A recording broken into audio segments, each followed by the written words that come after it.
मैं सहज हूँ।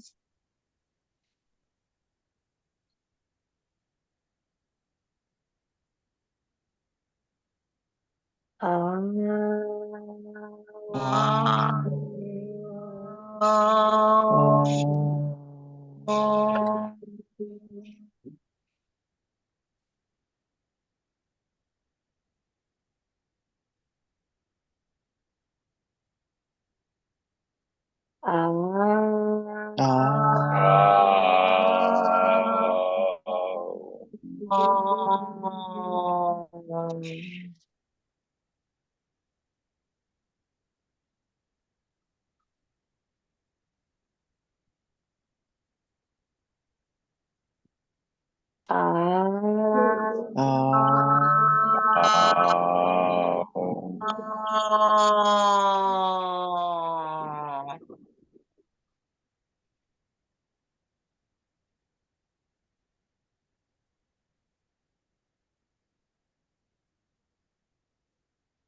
अपने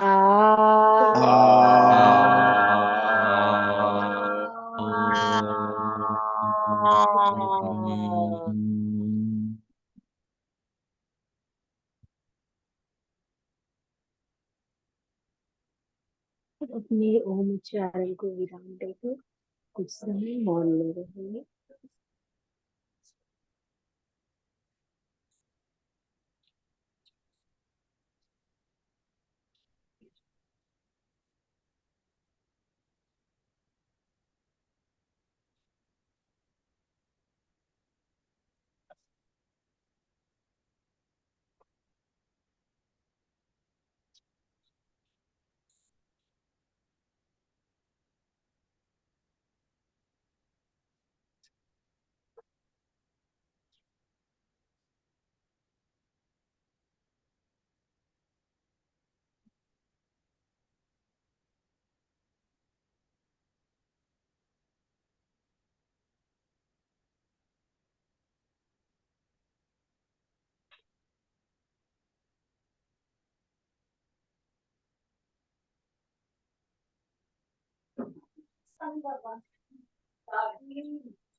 सभी साधक धीरे से अपनी आंखों को खोलेंगे और ध्यान से बाहर आने की कोशिश करेंगे।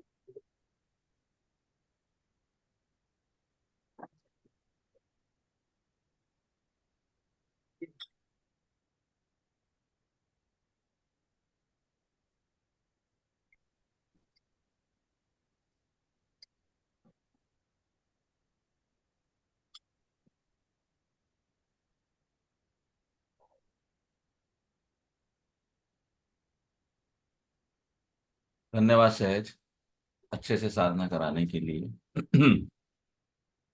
हमारी एक साधिका है कानपुर से, प्रिया। रेगुलर सेशन ज्वाइन नहीं करती हैं, बेहोशी है, लेकिन आध्यात्मिक प्यास बढ़ी। समय नहीं लगा, महीना डेढ़ हो गया। उनका प्रश्न आया था एक ग्रुप पे, जनरल वाले ग्रुप पे, उसको आज हम देंगे। पढ़ के बताएं, मैंने ग्रुप पे भेजा है वो प्रश्न। क्या प्रश्न है?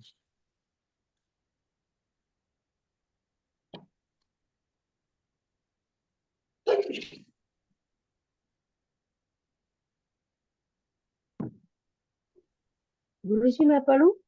हाँ, ऊंची आवाज में पढ़ना। जी। प्रणाम सर। हमारी सभी इच्छाएं पूरी क्यों नहीं होती? क्या ये पूर्व निश्चित होता है कि जो इच्छाएं पूरी होनी होंगी वही पूरी होती हैं, बाकी अधूरी रह जाती हैं? कृपया मार्गदर्शन करें। हमारी सभी इच्छाएं पूरी क्यों नहीं होती? सबका प्रश्न। हम सब लाइफ में ऑपरेट कर रहे हैं एक पूरी की पूरी लिस्ट के साथ, इच्छाओं की लिस्ट। ये इच्छा पूरी हो जाए, ये इच्छा पूरी हो जाए, ये इच्छा पूरी हो जाए। हमारी सिर्फ वो इच्छा पूरी होती है जो हमारे आध्यात्मिक कल्याण के लिए लाभकारी है। कोई भी वो इच्छा जो हमारे आध्यात्मिक उत्थान या कल्याण के लिए लाभकारी नहीं है, हर वो इच्छा जो हमारे जीवन में हमारे आध्यात्मिक विकास के लिए लाभकारी नहीं है, वो इच्छा अनुत्तरित रह जाएगी। वो प्रार्थना कभी आप तो इच्छा की बात करो तो मैं प्रार्थना की बात करूं, और दो कदम आगे चलो। क्यों बात को इच्छा तक रखनी, प्रार्थना की बात करो। इच्छा, इच्छा उत्पन्न हुई, और प्रार्थना, आपने उसको प्रकट किया ईश्वर को, प्रभु मेरी प्रार्थना है मुझे लंबी गाड़ी दे। उस लंबी गाड़ी से आपके इस जीवन के आध्यात्मिक उत्थान का कोई कनेक्शन नहीं है। तो आपकी वो प्रार्थना, इच्छा नहीं प्रार्थना की बात करते हो, पूरी नहीं है। क्यों?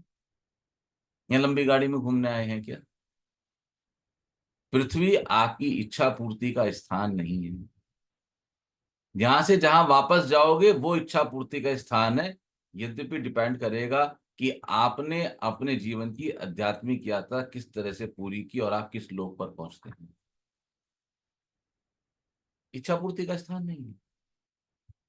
मैं हमेशा कहता हूं प्रार्थनाएं हमेशा उत्तरित होती हैं, आज उसका विपरीत सुनो। प्रार्थनाएं भरपूर मात्रा में अनुत्तरित रह जाती हैं।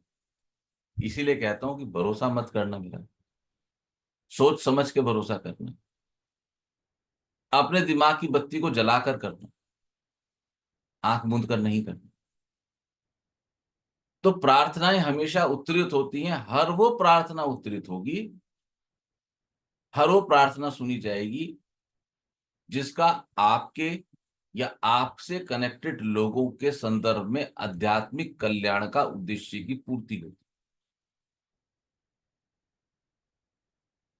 और वो प्रार्थना जिसमें आपका आध्यात्मिक कल्याण नहीं है, इस धरती के लोगों का आध्यात्मिक कल्याण नहीं है, अनसुनी रह जाएगी। आप लाख सिर पटकते रहो,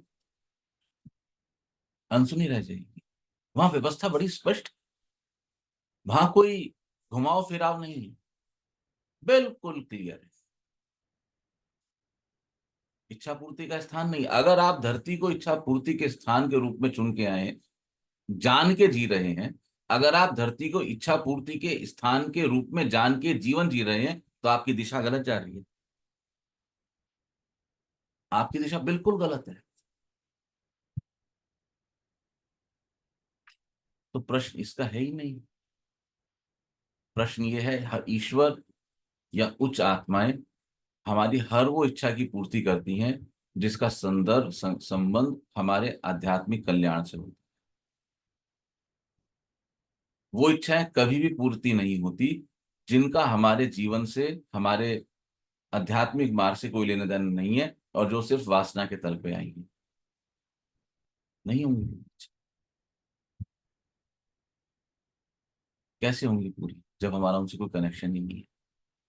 सिर्फ क्या ये पूर्ण निश्चित होता है कि जो इच्छाएं पूरी होनी होंगी वही पूरी होंगी, बाकी अधूरी रह जाती हैं? आपके आध्यात्मिक विकास के लिए की गई हर इच्छा आपकी पूर्ण होगी ही होगी। मैं आपको कल का अनुभव बताता हूं।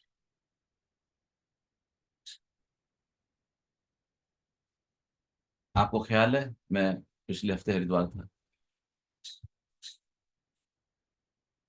सज्जन आए कल रात को, क्योंकि पितृपक्ष आ रहा है, फिर नवरात्रे आ रहे हैं, तो ये उनकी पितरों की और कुल देवी की जो व्यवस्था है उसको ठीक करना था। कनेक्शन गॉट एस्टेब्लिश अराउंड 9:30 कल रात।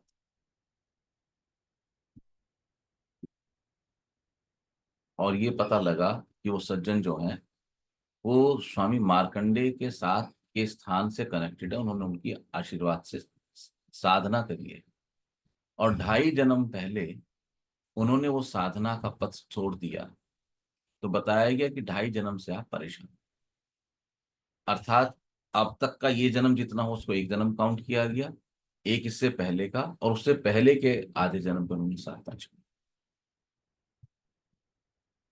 तब से वो परेशान। ये सज्जन जब आए थे मेरे पास, तो मैंने इनके हॉरोस्कोप देख के कहा था आपको गुरु फलता है। मैंने चर्चा करी है पहले आपसे, आपको गुरु फलता है, नहीं करी तो मुझे ख्याल नहीं, पर मुझे ख्याल है मैंने करी। और हमने उनके जीवन के वो अंश निकाले थे, 2-2 साल के, 2+2 ईयर्स के दो थे, कि जब उनके एक बार 2 साल जीवन में आध्यात्मिक गुरु रहे और 2 साल उनके जीवन में उनके आयुर्वेदिक गुरु रहे, उन्होंने बड़ा ग्रो किया। 60+ की उनकी आयु, आयुर्वेद बहुत अच्छा हाल है। तो बात यहाँ के कनेक्ट होती है। तो पता लगा कि मार्कंडे जी के स्थान पे कुरुक्षेत्र के आगे हाईवे पर लेफ्ट हैंड साइड पर ऋषि मार्कंडे जी का एक अद्भुत स्थल है, उनकी तपस्थली है। सामान्य भाषा में स्थान का नाम शाबात मार्कंडा कहते हैं। और वहां से जल की धारा, जिसको सामान्य भाषा में रजवाया या नाला बोलते हैं, साफ पानी का, वो जाता है। उसको वहां पे उस वाटर बॉडी को मार्कंडा बोलते हैं। वो मार्कंडे जी की तपोभूमि है, वहां पर उनका स्थान रहा। 2.5 जन्म पहले साधना करते हुए मन में कोई बीज फूटा, साधना छोड़ दी, गुरु से हाथ छुड़ा लिया। क्या इच्छा पूर्ति हुई 2.5 जन्म में? भरपूर कष्ट भोगत के आए हैं, भरपूर। तो जब उनको बताया गया कि यह आपकी तपस्थली रही है, तो उन्होंने एक आश्चर्यचकित कर देने वाली बात बताई। उन्होंने कहा कि गुरुदेव, मैं जब भी उस तरफ जाता था, अगर मैं बस में भी जाता हूँ चंडीगढ़ तो शाहबाद मारकंडा आए तो मेरी आंख खुलती है, मैं बोलता शाहबाद मारकंडा आ गया क्या? कहता है ऐसा मेरे जीवन में अनेकों बार हुआ। मैंने कहा बेटा, कनेक्शन था ना वहां पे, तो आएगा। लेकिन बेहोशी हमें जीने नहीं दी। ये बात पहले घट सकती थी, घटना, ये संबंध पहले एस्टेब्लिश हो सकता था, क्योंकि आध्यात्मिक मार्ग तो यही था। और कल 9:30 बजे कनेक्शन तब हुआ जबकि मैं कल एक वास्तु के लिए गया हुआ था, मैं थक गया सारे दिन, फिर ट्रैफिक था, मैं खुद ड्राइव कर रहा था।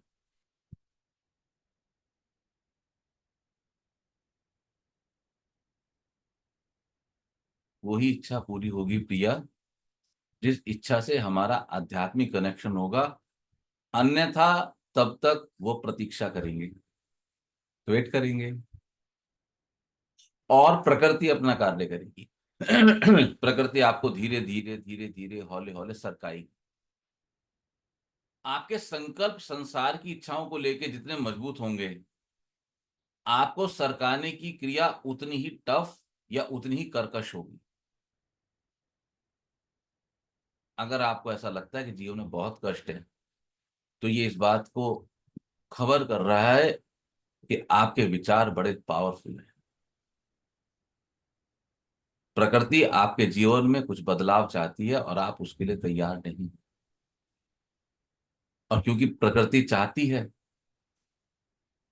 कि बदलाव होना बहुत जरूरी है, नहीं तो बात नहीं बनेगी, तो वो शुरू में हल्के चोट करती है। हल्के चोट से बात नहीं बनती तो फिर गहरी चोटें शुरू हो जाती। जब गहरी चोट होने लगती हैं, तो आपका सारा का सारा जीवन इस बात के ऊपर आ जाता है कि क्यों मेरे साथ ही ऐसा, क्यों मुझे ही जीवन में कष्ट, क्यों मुझे साथ ही इसलिए ऐसा, मेरे ही जीवन में कष्ट इसलिए ऐसे, क्योंकि मेरी ही बुद्धि किसी चीजों को लेके बिल्कुल अड़ गई है। अगर कहीं संकरी जगह हो और आपको वहां से कोई पाइप डालना हो और टॉलरेंस कम हो, तो पाइप को ठोक के निकाला जाता है। अगर टॉलरेंस कंफर्टेबल है तो पाइप ऐसे निकल जाएगा। टॉलरेंस कम है तो क्या होगा? पाइप के पीछे के सिरे से हथौड़े से चोट की जाएगी। अगर ऐसा लगता है कि जीवन में हथौड़े की चोटें ज्यादा पड़ती हैं, दर्द ज्यादा होता है, तो ख्याल रखना कि तुम्हारे विचारों के टॉलरेंस में नरमी नहीं है, टॉलरेंस खत्म हो गया है। कोई प्रार्थना पूरी नहीं होगी। अगर वो वासना के तल से की गई है, वो प्रार्थना नहीं है, वो तो ऊपर तक उठती नहीं है। प्रार्थनाओं का स्वरूप देखो, प्रार्थना कैसे चलती है? प्रार्थना तो जब छोटा बच्चा होता है सॉरी, जब छोटा बच्चा होता है तो उसके सिर पर एक सॉफ्ट स्थान होता है, उसको तालू बोलते हैं। सॉफ्ट स्थान, तालू। हम्म, तालू के। और सनातन धर्म में जब अंतिम संस्कार होता है तो जो कपाल क्रिया है वो तालू को तोड़ने की क्रिया है। ये दोनों चीजें देखना कितनी सुंदर है। सनातन ने एक एक चीज पर बहुत गहनतम अनुसंधान किए हैं चीजें। कपाल क्रिया होती है ना सनातन में, कपाल को फोड़ दिया जाता, तो कपाल को नहीं फोड़ना होता बेसिकली। मेरे ख्याल से डॉक्टर साहब मेरी बात को एग्री करेंगे, मेरे को कंफर्म नहीं है कि टोटल स्कल में ये एक सॉफ्ट पार्ट होता है। ऐसा होता है डॉक्टर साहब या नहीं होता, यस और नो? गुरु जी ऐसा पढ़ा तो नहीं है, लेकिन क्योंकि यहाँ बोन्स का जॉइंट फाइनली आ जाता है ना, तो एक तो पूरी बोन होगी और एक जॉइंट है, तो हो सकता है रिलेटिवली थोड़ा सा 10% का कमी रहती है, ऐसा हो सकता है। अभी मेडिकल साइंस ने वहां तक स्टडीज नहीं करी है। नहीं गुरुजी, ये तो है ही कि ये वाला पॉइंट जो है यहीं पे सारे जॉइंट है ना, तो वो छोटा सा एक सॉफ्ट पॉइंट है वहां पे। बोन्स के जॉइंट जो है वो मिल रहे हैं, तो वहां जरा सी स्पेस है, वो बड़े तक रह जाती है और बच्चों में बड़ा होता है। तो ये तो सही है।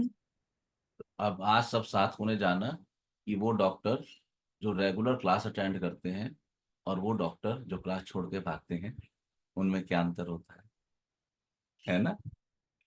तो ये सॉफ्ट पॉइंट है, इसको क्रैक किया जाता है। क्यों? यही वो बिंदु है जहां से हर जीव का उच्चतर लोकों में कनेक्शन एस्टेब्लिश होता है। यही वो बिंदु है जहां से ऊपर से कृपा या हीलिंग हमारे शरीर में एंटर करती है। और अगर आपको ख्याल हो, जब मैंने एक साल पहले महात्मा बुद्ध का एक चित्र भेजा था, इसमें क्या खास है, और नुपुर कुच्छल ने सही जवाब दिया था। कभी कभी मैंने चर्चा करी है कि एक ऊर्जा केंद्र यहां भी, अगर आप लोगों को ख्याल हो, शरीर के बाहर भी। तो ये वो बिंदु है जहां से टोटल कनेक्शन होता है,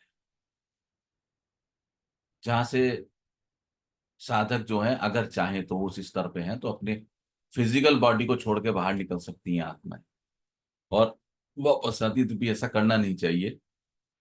मेरा ऐसा मत है कि ये, जितनी मुझे समझ आज तक है, कि ये जीवन के सिद्धांतों के विपरीत है। ऐसा नहीं करना चाहिए। बाकी जो करते हैं मुझे उसका अनुभव नहीं है, लेकिन नहीं करना चाहिए, क्योंकि यदि खुदा ना खास्ता ईश्वर ना करे शरीर को कुछ हो जाए पीछे से, आप एंटर ना कर सको टाइमली, तो समस्या हो जाएगी। आप जीवन के सिद्धांत का उल्लंघन करेंगे। तो यहां से आपका कम्युनिकेशन हो रहा है, आपकी कम्युनिकेशन की गाड़ी चल रही है यहां से। तो यहां से विचार प्रक्षेपित होते हैं। अगर आपके विचारों में क्षमता या शक्ति ही नहीं है सच्चाई की, तो वो निकलेंगे ही नहीं। प्रार्थना स्वीकार कैसे होगी? ऊपर तक बस वही पहुंचेगा जिसके अंदर, जिस विचार के अंदर बढ़िया क्रायोजेनिक ईंधन पड़ा होगा। ऐसा ईंधन जो क्रायोजेनिक इंजन को कंप्लायंस करता है, विचार जाएंगे ही नहीं। तो सवाल ये नहीं है कि यहाँ पर इच्छा पूर्ति होगी या नहीं, इच्छा पूर्ति का स्थान ही नहीं है। इच्छा पूर्ति होगी जब वापस बाबुल के घर जाना होगा, वहां होगी। वहां भी डिपेंड करेगा कि आपके जन्म के कर्म कैसे हैं। जब तक आपके कर्मों के हिसाब से आपको अच्छा लोग नहीं मिलेगा, कम से कम चौथे लोग के 5वें स्तर से ऊपर का, तो इच्छा पूर्ति वहां नहीं, कष्ट है फिर वहां, कष्ट है। तो सवाल इच्छा पूर्ति का नहीं है, सवाल अपनी इच्छाओं को रिफ्रेन करने का है। हम क्या मांग रहे हैं? क्या हम उचित मांग कर रहे हैं तो बिल्कुल पूरी हो। लेकिन अगर संसार की मांग कर रहे हो, एक गड्डी की 4 गड्डी हो जाए, 2 गाड़ी की 4 गाड़ी हो जाए, तो फिर विश्वास मत करना। फिर जो प्री डिसाइड डेस्टिनी है हॉरोस्कोप और प्लस आपके कर्म, वो निश्चित करेंगे क्या। ठीक है प्रिया, अच्छा है, प्रश्न पूछते रहो। और कोई साधक कुछ कहना चाहते हैं तो बोल सकते। पहले ऋचा, गुरु फिर सहज। गुरुजी, मैंने तो आप ही ने सिखाया है प्रार्थना करना, और आप ही ने उस पे इतना विश्वास करना सिखाया है। तो मैं अब तो ये समझ पाई हूँ कि प्रार्थना आप हमेशा कहते हैं। परसों जो आपने पिछले से पिछले संडे क्लास ली थी उसमें भी आपने बताया था कि प्रार्थना करो प्रभु से। तो गुरुजी मैं तो कंफ्यूज हो गई हूँ। हम्म, और कुछ प्रार्थनाएं तो सांसारिक लेवल की भी आपने हमेशा यही बोला है कि मांगो, मांगोगे नहीं तो कैसे मांगो। तो इसका मतलब क्या सांसारिक प्रार्थनाएं मांगनी नहीं चाहिए? क्योंकि कई बार तो हम हमें पता भी नहीं होता कि ये सिर्फ सांसारिक है या इसके पीछे कोई आध्यात्मिक कल्याण है। कभी कभी हम किसी और के लिए भी मांग रहे होते हैं, अपने लिए भी मांग रहे होते हैं। काफी हद तक तो मुझे लगता है 85-90% तो सांसारिक ही मांग रहे होते हैं। हम्म, क्या करें, बड़ी विकट समस्या आ गई। और मैं तो हमेशा कहता हूँ भाई, मेरा भरोसा कम से कम मत करना, बेट्स अच्छे छूटोगे। कि जो आज कहा है वो कल को मैं उसको काट दूंगा खुद ही, मेरी कोई बात की कोई गारंटी नहीं। क्योंकि 360 है, जीरो कहीं भी आ सकता है, लेकिन जहां जीरो आएगा वहीं 360 भी आएगा। अब जीरो सत्य या 360 सत्य? दोनों सत्य हैं, सही कहा सही। तो दोनों सत्य हैं, जीरो ही 360 है, 360 ही जीरो। भरोसा करने वाली बात ही नहीं है। तो एक सूत्र का और ख्याल रखना है यहाँ पे। अभी क्योंकि हम बच्चे हैं, हमें समझ नहीं है, तो सारी डिमांड प्रार्थना के रूप में वहां पे प्रक्षेपित कर दो। यहां पर मैं कहता हूं ख्याल रखना, या तो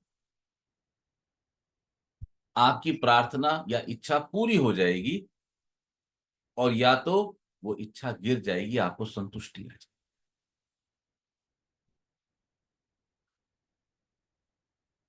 एक बड़ी अच्छी स्टोरी आती है, आप लोगों ने सुनी होगी, कि एक दादा और पोता एवरीडे मंदिर जाते। पोता जो था छोटा था, अभी क्लास में कै खे गए गए ए आ ई ऊ सीखते थे, मंदिर जाते थे। दादाजी का सारी उम्र का क्रम था, तो वह जाके वहां पे कुछ मंत्रोच्चार करते थे, और ये क्रम उनका चलता था। एक दिन यही क्रिया चली और वो दादा पोता मंदिर चले गए। दादाजी ने अपना मंत्र पढ़ा, पोते ने भगवान के सामने ए आ का खा गा घा चा छा जा झा सुनाना शुरू कर दिया। तो जब दादाजी की पूजा पूरी होगी तो उन्होंने पूछा अपने पोते से कि आप ये क्यों सुनाते का खा गा। तो पोते ने कहा कि दादाजी देखिए, आप जो मंत्र पढ़ते हैं तो मुझे नहीं आता, लेकिन मुझे ये समझ आ गया कि इनके मूल में आ का खा गा घा ही है। तो मैंने वो बेसिक उनको संभलवा दिया है, और कहा प्रभु जैसे मंत्र बनाना चाहो आप बना लो काम। तो ऐसे बालक की तरह अपनी ऊर्जा को उसके ऊपर प्रक्षेपित जरूर कीजिए। या तो इच्छा पूरी हो जाएगी, या तो इच्छा गिर जाएगी, आपकी वासना गिर जाएगी। ये क्रिया है, धीरे धीरे धीरे धीरे चलते चलते आपको समझ आएगा। धीरे धीरे शब्दों के मंत्र बनने, अक्षर बनने लगेंगे, अक्षरों के मंत्र बनने लगेंगे, मंत्रों के श्लोक बनने लगेंगे, आप उसको ईश्वर को अर्पित कर सके। लेकिन मूल में का खा गा घा इसको आप महसूस करेंगे, आपकी वासनाएं गिरनी शुरू हो जाएंगी। आप महसूस करेंगे मेरी वासना कहाँ उठती है। प्रेम ने देखा, परसों पढ़ लेंगे, प्रेम ने क्या कहा। प्रेम, उसने कहा कि वो फलां रिश्तेदार आए थे मेरे पिता को मिलने के लिए। तो जैसे ही आंखें चार हुई तो क्या हुआ, उनके द्वारा किया गया इस जीवन में या तो पूर्व जन्म में, जिसका हमें अनुभव नहीं है, प्रेम का दमन, प्रेम को याद आ गया, हिट हो गया, पॉइंट बटन दब गया। प्रेम ने क्या किया, प्रेम ने कुछ अपनी भावना व्यक्त कर दी।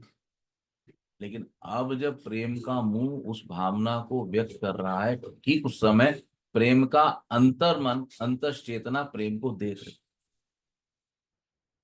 और उसने जो फोटो खींची वो प्रेम ने हमें ग्रुप पे लिख के डाली। प्रेम पढ़ के बताओगे क्या डाली? प्रेम ने पढ़ के डाली, या कोई और पढ़ के बताए? प्रेम को दिक्कत है? प्रेम, ऐसे ही सीखूंगा, ऐसे ही सीखूंगा, एक मिनट, क्या कह रहे हो प्रेम? ऐसे ही सीखूंगा। अच्छा अच्छा, टेक्नोलॉजी, गुड। तो कोई देखता था ना प्रेम को उस समय? प्रेम को कोई देखता था? जी पढ़ू प्रभु जी। हाँ बोलो, क्या था? नारायण हरि प्रभु जी। कल के कृत्य के बाद आज के अनुभव से उस कृत्य का परिणाम फेल। कल का कृत्य, पापा जी की कुशल क्षेम पूछने आए किसी परिचित के साथ वार्ता छेड़ने पर अपने चचेरे बड़े भाई की जी भर के कमी निकाली और मन में दबे विद्वेष के कारण खूब बुराई करी। थोड़ी देर बाद ही बेचैनी होने लगी, पर कुछ समझ नहीं आया। रात को आभास हो गया कि अपने केंद्र से भटककर अवांछित चर्चा का भागीदार बन गया। आज सुबह जब मौन ध्यान में था तो आभास हुआ कि यह तो मेरी परीक्षा थी और इसमें मैं सब तरीके से फेल हो गया। क्या कहूँ समझ नहीं आ रहा। कहाँ के लिए चला था, किंतु अभी तो प्रारंभ भी नहीं कर सका। बहुत दुख है कि आपकी इतनी सच्ची मेहनत के उपरांत भी केवल ध्यान साधना का ढोंग ही कर रहा हूँ। नारायण हरि। तुम्हें लगता है तुम्हें लगता है कि तुम फेल हो गए, तुम्हें लगता है तुम ढोंग कर रहे हो। मेरे हिसाब से तो मैं तुम्हें, अगर मैं तुम्हारा परीक्षक हूं तो मैं तुम्हें 100 में से 100 नंबर दूंगा इस केस के लिए। तुम्हें लगने तो फेल है, मुझे उससे कोई परवाह नहीं। तुम्हें लगने तो तुम ढोंग कर रहे हो, मुझे उससे भी कोई परवाह नहीं। कोई मतलब ही नहीं है ढोंग का। ढोंगी ढिंडोरा लेके ढिंडोरा नहीं पीटता कि मैं ढोंगी हूं।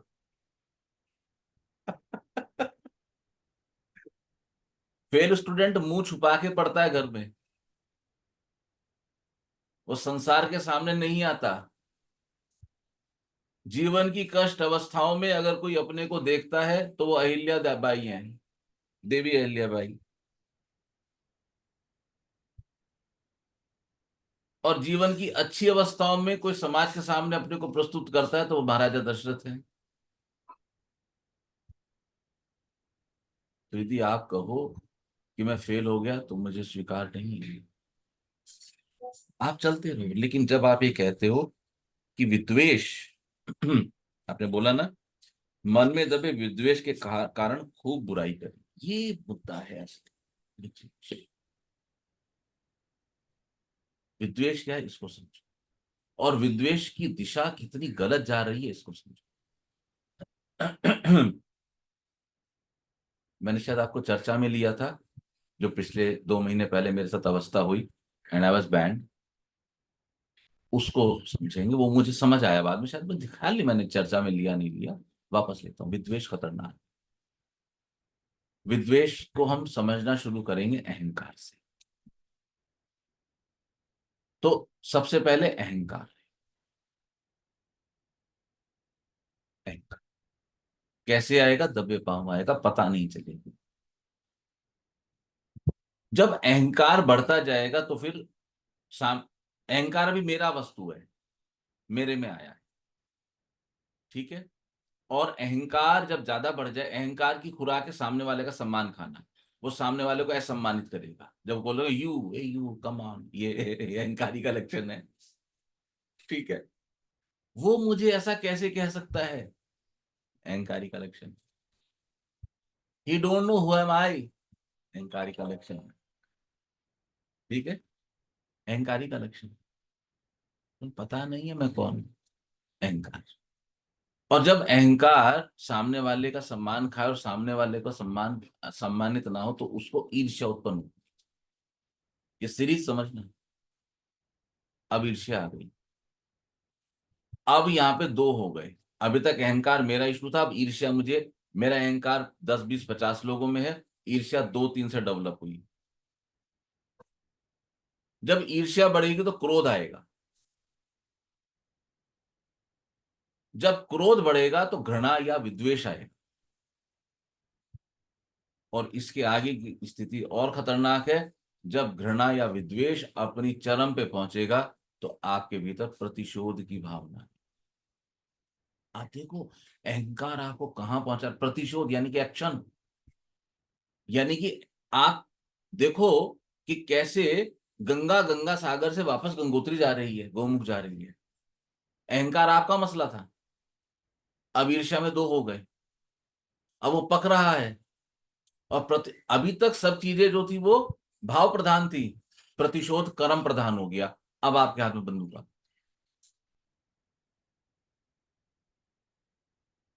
तो जब मुझे कोई कहे in the prayers we never meet, यानी कि ये घृणा का अंतिम पायदान है। बात समझ आई? In the prayers we never meet, ये घृणा का अंतिम पायदान है। इसके बाद क्या होगा? इसके बाद प्रतिशोध होगा।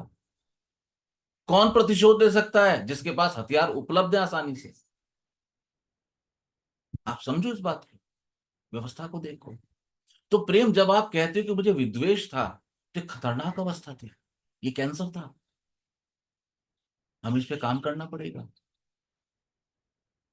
क्योंकि विद्वेष अहंकार कब ईर्ष्या में बदला हमें नहीं पता लगा, ईर्ष्या कब क्रोध में बदली हमें नहीं पता लगा, क्रोध कब घृणा में बदला, विद्वेष में बदला हमें नहीं पता लगा, विद्वेष कब प्रतिशोध में बदल जाएगा हमें खबर भी नहीं होगी।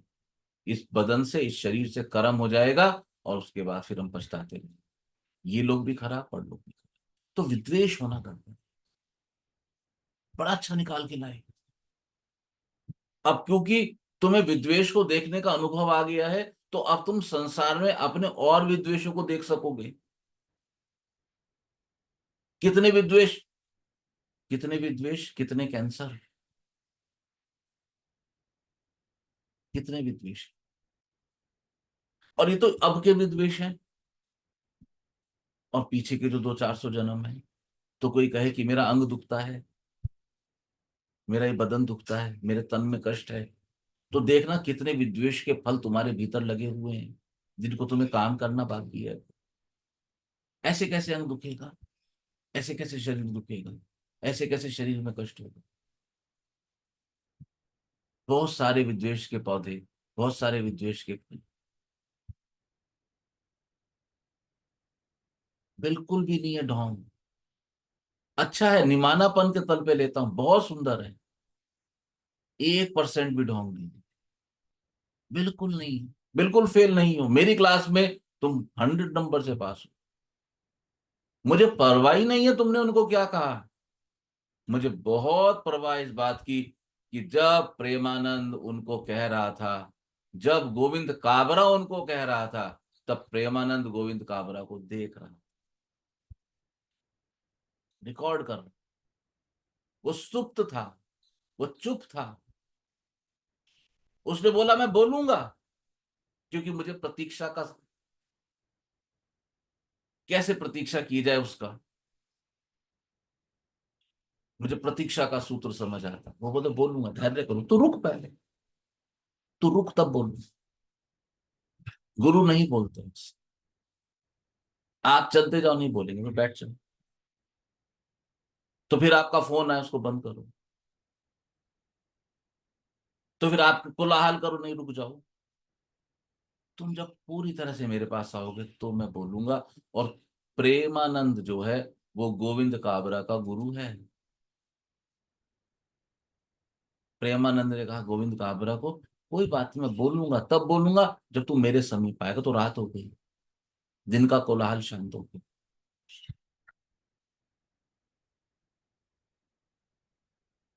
तो गोविंद काबरा अपने समीप आने को हुआ, संसार का कोलाहल हल्का हो गया। तो वहां प्रेमानंद प्रकट हो गए। अब प्रेमानंद ने गोविंद काबरा से कहा कि गोविंद, ये अवस्था रही, मेरी समझ में ऐसी अवस्था है। यहां समर्पण है, जो तुम लोगों ने दोनों ने मुझे गलत उत्तर दिया। ऐसे कैसे समर्पण हो जाएगा ज्योति? ऐसे कैसे समर्पण हो जाएगा प्रेम? आप लोग मेरे को कैसे कह सकते हो हमने आपको समर्पित कर दिया? मुझे समर्पण चाहिए ही नहीं, तुम्हें लेके कहां ढूंढूंगा मैं? देखो दोनों एक भाषा बोलते हैं, देखो एक दिशा में जाते हैं। मैंने कहा मिलने की मर्यादा दी जाएगी। याद है? याद है क्या उत्तर दिया? ज्योति जरा पढ़ के तो बोलो, ऋचा पढ़ के तो बोलो। पढ़ के तो बोलो ज्योति। अनम्यूट करो बेटा।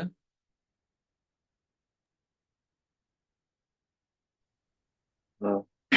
गुरुवर चरण वंदन सभी साधकों को नारायण हरि। गुरुवर, मैंने आपको बारंबार एक आध्यात्मिक गुरु के रूप में कसौटी पर खरा पाया है, और यह सब बहुत सी धाराओं के गुरुओं को बहुत सुनने और समझने के बाद हुआ है, जितनी भी मेरी समझ है।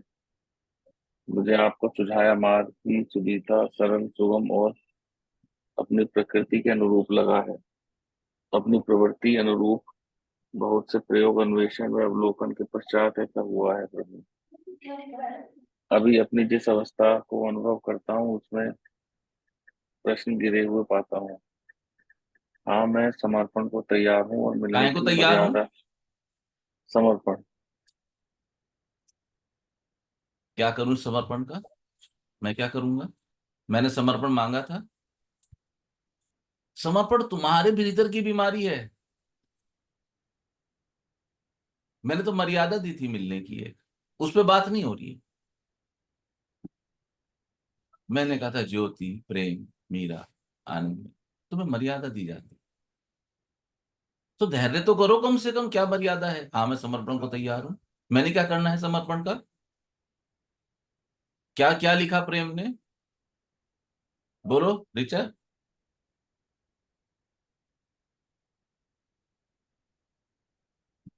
गुरुजी मुझे ढूंढना पड़ रहा है, दिख प्रेम नहीं। तुम्हारे पास आया मैसेज तुम्हारा? हाँ अनम्यूट करके पढ़िए।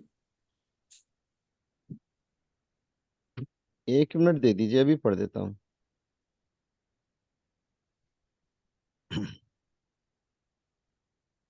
अगर किसी और को मिलता है तो वो भी पढ़ सकते हैं, मैसेज ही चाहिए। शब्दों को लिखने के बाद आप शब्द वापस नहीं नारा लिख। हाँ, प्रेम पढ़ो का गुरु जी। मैसेज। हाँ। हाँ बोलो डॉक्टर साहब।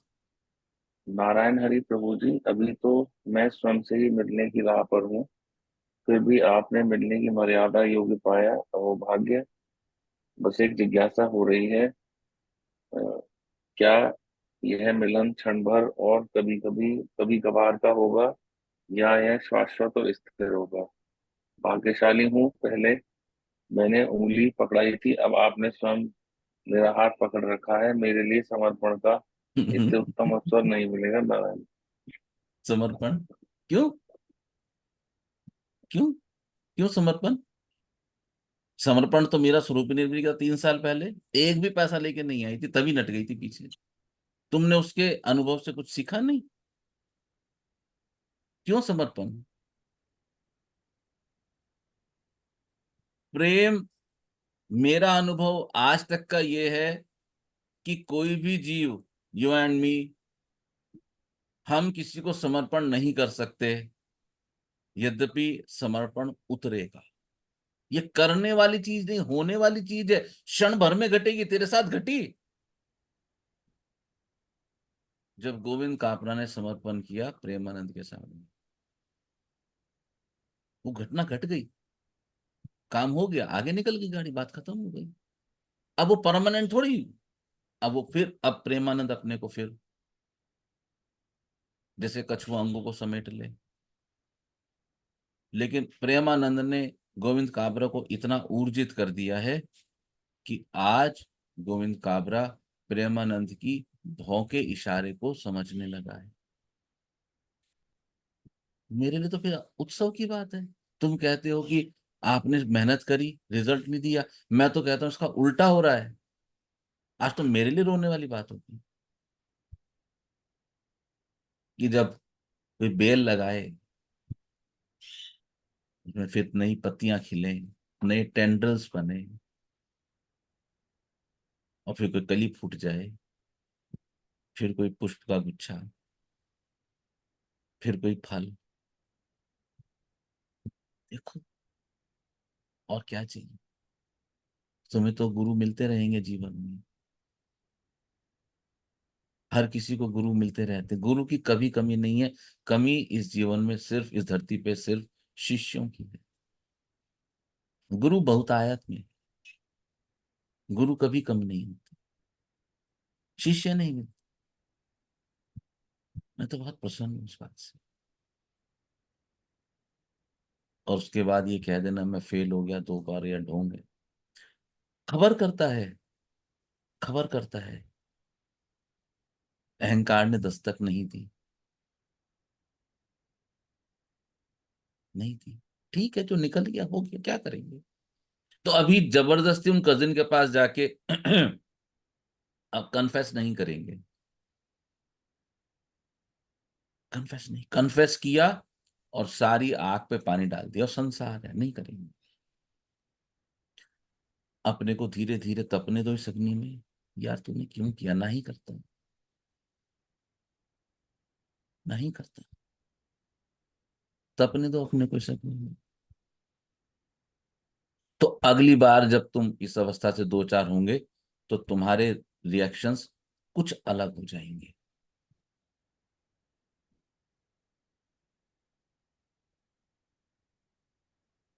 उस अलग हुई आध्यात्मिक अवस्था को एंजॉय करना है बस। क्या ज्योति और प्रेम को समर्पण का कॉन्सेप्ट और प्रेम तुम्हें तुम्हारा उत्तर समझ आ गया? हाँ एकदम। गुरु जी। ऋचा, क्या एकदम। तुम्हें तुम्हारी बात का उत्तर मिल गया है? जी गुरुजी, मिल गया। सहज बोलो, क्या कह रहे हो? गुरुजी, ये जो प्रश्न था ना ऋषा जी का, मेरा उसका अनुभव है जो मैं बताना चाह रही थी। आ, जो सांसारिक इच्छाएं हैं हमें लगती है, और जैसा आपने कहा कि आध्यात्मिक इच्छाएं पूरी होती है, मैंने ये महसूस किया है कि जो हमें दिखती हैं सांसारिक इच्छाएं, और जब वो पूरी हो जाती हैं, उनके पूरा होने से हमारा जो मन है और बुद्धि है, उसमें अगर किसी चीज को लेकर द्वंद्व चल रहा है, वो शांत हो जाता है। जिससे जब हम शांत हो जाते हैं तो हमारा अध्यात्म में मन लगने लगता है। क्यों? शांत शांत होके क्या हुआ? गुरुजी, हम सहज हो गए। हाँ, और मैंने संतुष्टि आ महसूस, गई। हाँ, जब पता लग गया है कि यहां से खटकाओ तो सामान आ जाएगा, तो खटकाने आ ही जाएगा ना, फिर सारा क्रेज खत्म। आ ही जाएगा ना, जब एक बार खबर हो जाए कि तू बोला और वो बरसा।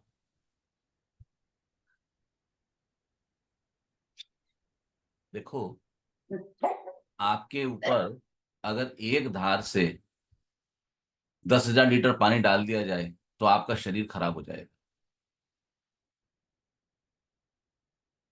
और अगर 5,000 लीटर पानी भी, 50,000 लीटर पानी भी बरसात की बूंदों के रूप में डाला जाए तो आपका शरीर आनंदित हो जाएगा।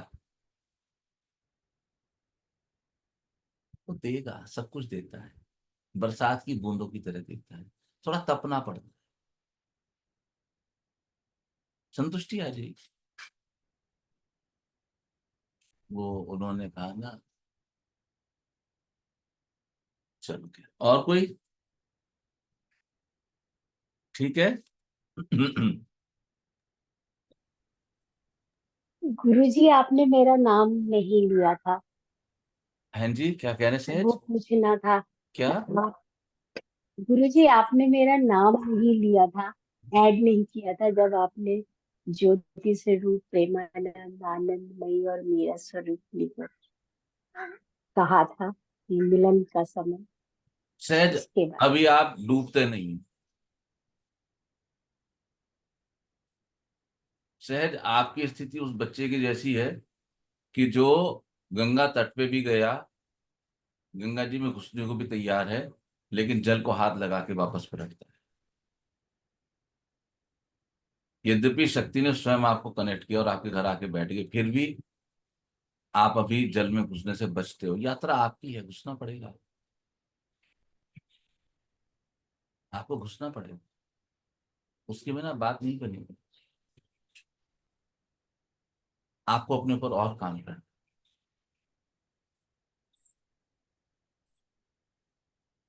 एक एनर्जी लानी है कि नहीं, मेरे को इस साधना के जल में एंटर करना ही करना है, वो जरूरी है। दूर नहीं है ना, दूर नहीं। अभी तो इनकी भी चारों की टेस्टिंग चल रही है। मैं लगातार इनको वाइब्रेशन भेज रहा हूँ, वाइब्रेशन की मर्यादा क्या होगी, किसी का भी जवाब नहीं आ रहा है, चारों चुप, चारों को खबर ही नहीं है।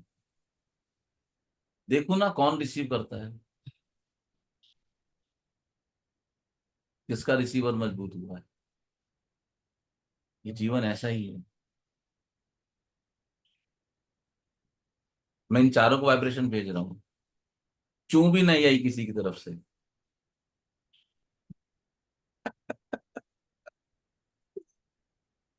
खबर ही नहीं है।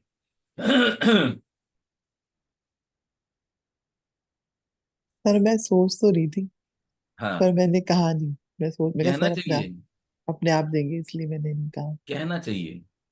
क्या महसूस हो रहा है, ऐसे मुंह से कह के कहा तो क्या क्या। तब से मैं इंतजार में कर रही। मैं कहा सर क्या तो मैं तो मर्यादा। वाइब्रेशन भेज रहा हूँ, लगातार मैसेज भेज रहा हूँ, चारों को भेज रहा हूँ। मैं तो अपने आत्म मंथन में ही लगा हूँ प्रभु जी, उसी से फुर्सत नहीं मिल रही मेरे को। अब फ्री हो गए। नहीं, अभी कुछ चीजें, एक आधी चीज समझ नहीं बैठ रही है थोड़ा सा। मतलब छोड़ दो जो समझ नहीं आ रहा उसको, मत नहीं, लगाओ बिल्कुल। घर में प्रेशर बहुत है उस चीज का। अच्छा, हाँ। सांसारिक बात है। हाँ, संसार वही, वो चचेरे भाई की बातें आपसे क्या छुपाना है। एक्चुअली उसके बेटे का ब्याह है नवंबर में, और जो तरीका उसने अपना रखा है हमें बेइज्जत करने का। लेकिन फादर कहते हैं कि अभी मैं सबसे बड़ा परिवार में हूँ, काबरा परिवार में, तो अपनी उसकी गलती नहीं होगी, मेरी गलती कहलाएगी कि हरी भाई तुम तो समझदार थे, तुम तो आते। अब पापा जी ट्रैवलिंग नहीं कर सकते तो मुझे उनकी जगह जाना है। और हमारा मन बिल्कुल नहीं है, बल्कि उनका भी मन नहीं है, लेकिन मजबूरी में जाना पड़ रहा है। तो कौन जा रहा है? मैं और अलका जाएंगे। नहीं, आप तो नहीं जा रहे। हाँ बस। पापा जी का बि- दूध जा रहा है। वही थोड़ा सा कंफ्यूजन है। है ना? ये भी पता है कि वहां जाके बेइज्जती होनी है और भी ज्यादा। नहीं होगी, आप भरोसा रखो, आप वाइब्रेशन दो। बेइज्जती नहीं होगी। आप विश्वास रखो अपने पे, ख्याल रखे, ख्याल रहे कि अगर पापा जी का दूध जाएगा तो कभी बेइज्जत नहीं होगा। तुम जाओगे तो साथ में, हाँ रिचा, ब्लेस यू, साथ जाओगे, तुम जाओगे साथ में तो तुम्हारी ईगो साथ जाएगी। पापा जी का दूध जाएगा तो उसकी बेइज्जती नहीं कुछ। कम से कम हाँ, समय वहां बिताओ, हाजिरी लगाओ, एक्टिविटी है पूरी करो, आ जाओ। मैं जैसे कहता हूं ना कि कुल देवी की साल की एक बार की एक्टिविटी है, जाओ मत्था टेको आ जाओ, बस ऐसे करके आ जाओ, काहे को परेशान होना है, ये छोटी बात वही है। सोचा, वही सोच रखा है। प्रेम की तरह, गोविंद की तरह मत जाना, बोलना भैया मैं तो बाबूजी का असिस्टेंट आया हूँ। अब वहां पे जो इज्जत का अधिकार तो बाबूजी का है, हम तो नौकर हैं। हमें मिल गई तो बहुत अच्छी है। तुम अगर बन के जाओगे कि नहीं मैं भाई हूं मुझे मिलना चाहिए, तो तुम वहां से अपना मुंह खराब करके लाओ, स्वाद खत्म हो जाए। अपने को हटा लो, दूध। बस उन्होंने कहा मैं तो उनका दूध हूं, उन्होंने कहा हम तेरे को फूंक देंगे। उसने कहा सेम टू यू। ऐसा ही करूंगा, ऐसा ही करूंगा। रहा न नगर बसन घृत तेला, बाढ़ी पूछ कीन कभी खेला। राक्षस षट बुद्धि है, सारे नगर में ना कपड़ा रहा ना घी रहा ना, सब बांध दिया पूछ में। बस जो तन पे कपड़े थे वो बचे। एक बार भी नहीं कहा हनुमान जी ने कि भाई मेरे साथ ऐसा क्यों। उन्होंने कहा मैं तो दूत हूं, जो करना है कर लो, मेरी थोड़ी उनकी बेइज्जती हो रही है। मैं नहीं हूं, अपने को हटाओ, ये अहंकार है। ये अहंकार को देखो, दिमाग नहीं खराब करना है इसको, अनुभव की तरह लो। हमारे आज आती नहीं आजकल वो चंद्रस्वरूपनी साधना में, उसका बड़ा अच्छा अनुभव है संत में। खेल की तरह देखो, देखो वो दूध के साथ क्या व्यवहार करते हैं, तुम्हें समझ आएगा कि कैसे हम होते हुए भी हम नहीं होते। ये अनुभव का अवसर है, लो के देखो। और क्यों नवंबर की शादी को अभी से टिक टिक करनी है? यानी कि मेरा तो नहीं, वो सितंबर अक्टूबर सब खराब हो गया इस चक्कर में। टिक टिक टिक करानी सब वो इसी चक्कर में रुके पड़े हैं जी। दिमाग से हटा दो। एक तो उस एक डिफिकल्ट व्यवहार जो होने वाला है, संभावित है, अभी निश्चित नहीं है। एक तो उस व्यवहार को, जो आपके साथ 2 घंटे की शादी अटेंड करता है जनरली एक व्यक्ति 3 घंटे की, अपने होटल में रुको, मुझे नहीं पता शादी कहाँ है, वहाँ होटल के 3 दिन रुकना है जी, 3 दिन रुकना है। कम करो प्रोग्राम को, थोड़ा शॉर्ट करो। नहीं हो सकता। करना चाहिए, बाकी आप व्यवस्था देखो, थोड़ा सा कम एंगेजमेंट में रहो उनसे, चीजों को देखो कैसे हो रहा है। जब तुम हटोगे तो तुम देख पाओ। इस साधना की एक परीक्षा भी हो गई, ठीक है ना? तो मैं यही कह रहा था कि मैं मैसेज भेज रहा हूँ मर्यादा के मैसेज भेज रहा हूँ, 3 मैसेज है। आप लोग जो रिसीव हो बताओ। मीरा कुछ कहना चाहती थी?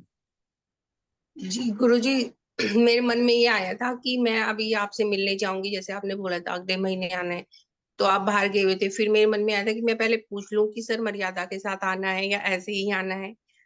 पर, पर मैं फिर रुक गई कि जब जाऊंगी तो पूछूंगी। मर्यादा के तीनों मैसेज आपको धीरे धीरे कम्युनिकेट हो जाएंगे, तो आपस में शेयर कर लेना। ये आप लोगों की कसौटी भी, ठीक है? जी कल गुरुजी। सुबह मिलेंगे। आप सब लोग साधना करते रहें। आप सबका बहुत बहुत धन्यवाद। आप सब लोग आनंदित रहें। Bless you all. Narayan. Narayan. Narayan Hari. Narayan Hari sir. सभी को नारायण। सभी को नारायण हरि।